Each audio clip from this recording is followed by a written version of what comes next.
In this video, we're going to take a look at the Oscar Peterson composition, Hymn to Freedom. Now, Oscar's not known for compositions, he's more known for his really blistering fast piano playing, but I think it's really important to look at this tune because it is a jazz gospel tune. And the chord voicings that we're going to talk about are really important to fit into your own piano playing. Hey, it's Paul Tobey here from jazzmental.com. Thanks for joining me for another one of my tutorials. Hymn to Freedom first appeared on the album Night Train way back in, I think it was 1963. And it was pretty iconic. It was actually the last tune on the album. And what we're going to do in this video is take a look at the actual transcription that I've done of Hymn to Freedom and the voicings that we're going to learn. Stick around because in a little while I'm going to post a link to the sheet music that we're talking about. That's the sheet music that you see on your screen right now, and we're going to go through it pretty much bar by bar. There are some repetitions in there that we're not going to cover for the sake of time. Let's go take a look at the first line and play it.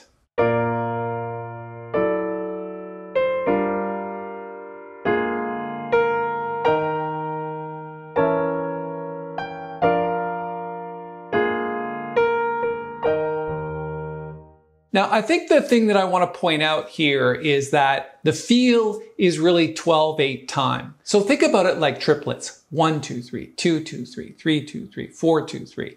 And that's why you see triplets like this exist, right? Here, here, and here. So the feel is really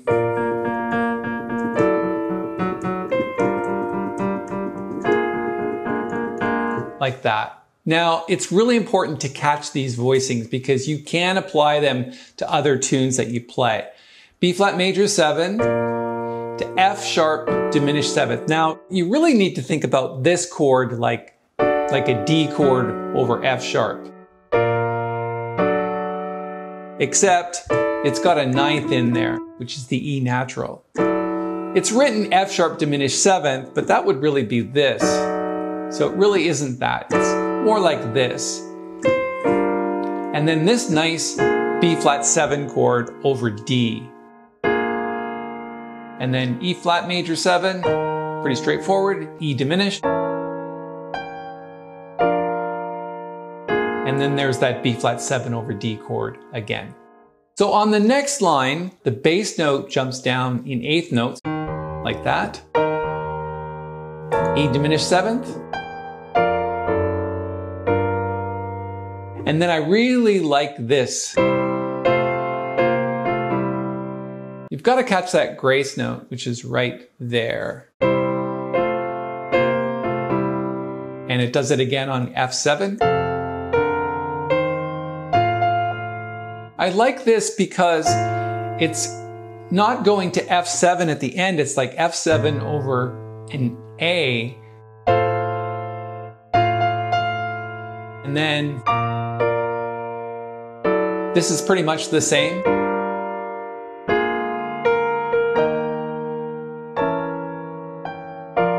But he's got some passing notes here. I like that.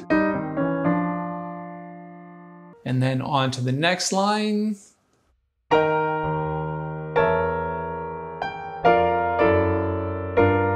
And then this line, which is really gospel.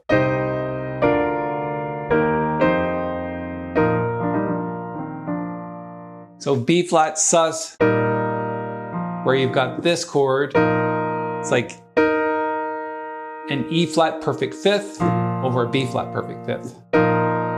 And then inner voices in 6th. That's pretty typical of Oscar Peterson. So from the beginning of that line,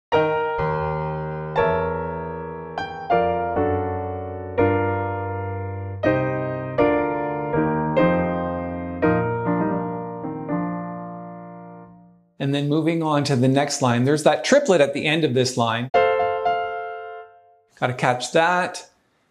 And then it's just F7.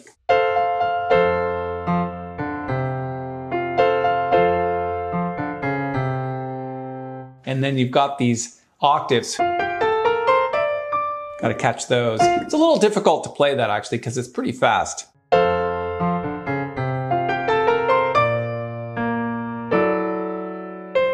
This is just repeated.